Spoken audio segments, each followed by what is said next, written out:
In this video, we're going to show you how to enter a batch supplier credit. To start with, open Suppliers and then choose Batch Credit from the toolbar at the top. The first column that you're prompted to complete is the account reference, so you can either type in the supplier account reference or select it from the list.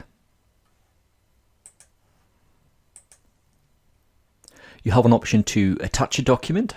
So again, if you have a photograph of a credit note or maybe a scanned copy, or you've received a PDF copy, you've got that saved to your PC, you can click attach, click browse, and literally browse to the document that you want to attach. So in this case, our credit.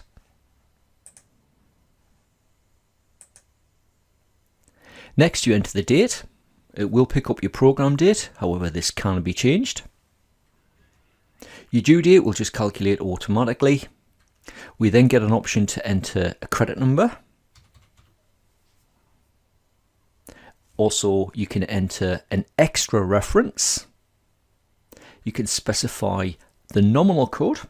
The nominal code will be picked up from the supplier record defaults area, but can be changed if required. And that also goes for the department option as well. If you have enabled the charities option within the software, you'll be able to choose a fund.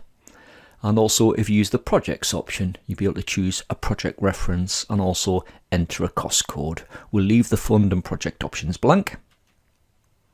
We'll then tab along to enter some details.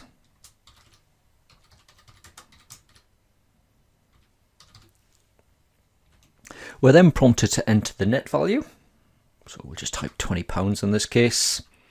Choose your tax code.